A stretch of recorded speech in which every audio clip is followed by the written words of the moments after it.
wesifazane wayenomopho into eyenzakala wayeyazi ukuthi yenzakele abantu babengayiboni ngamehlo into eyayisekusithekeni yayidlala yedwa ebusuku mayikhala uyena yedwa wazi ukuthi khalelani kakhulu yayisimqedele nemali ezama ukusizakala engenakusizakala siyamkholwa uNkulunkulu ukuthi ngalomkhuleko wanamhlanje bakhona abantu abazonothisa ukuthi empilweni zabo akusafani siyakholwa ukuthi leso simo ebesilethela ngaphambili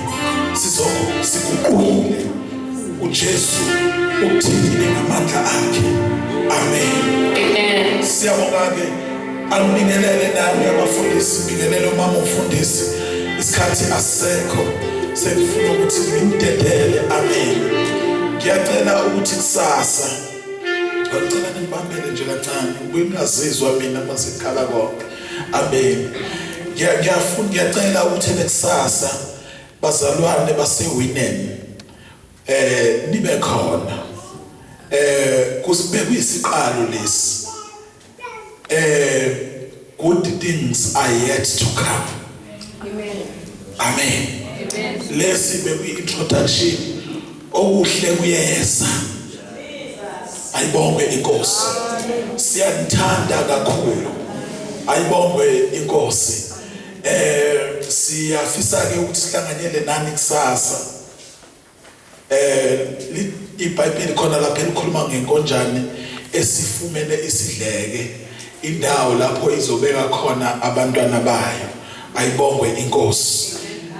ngiyafisa ke ukuthi nani engazathi ningazifumanela indawo yokusigcina kuleli bandla egameni lenkosi yethu enguJesu amen ngiyafisa ke ukuthi ngisho ukuthi kusasa sizokhonza la eholo ngo-10 kanjalo futhi ngiyafisa ukuthi ngisho ukuthi ke bekusuku lokugcina lenkonzo yevuselelo kulo 3 weeks kuzoke kube khona ukuthula ewinen ngoba uthi uJesu angishiya nodwa kodwa ngishiya nomoya ogcwele aphinda athi ukuthula kwami ngikushiya kini awu amen siyamthemba ke ukuthi ke ukuthula kwakhe kona kuzobe kuqhubeka ukukhuluma kakhulu ayibonge inkosi ngiyasiyacela ke ukunibona kusasa sizokwenza nememezelo ezibalekile ngendlela emangalisayo kusasa senjilo ukuthi good things are yet to come awu amen kusasa ke sinememezelo ezibalekile kakhulu ezizoqondana nabazalwane basewinen akabonge uJesu awu amen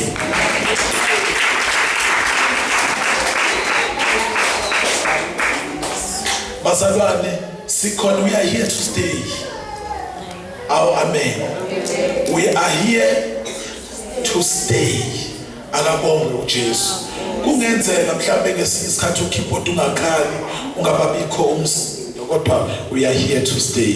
ayibonge inkosi ilokho nje bazalwane ekamele lenkosi yethu uJesu Kristu sihlangane ngekusasa ngo-11 o'clock sinememezelo ezinhle esizozenza kusasa ngicela simeni ngeenyawo ekameni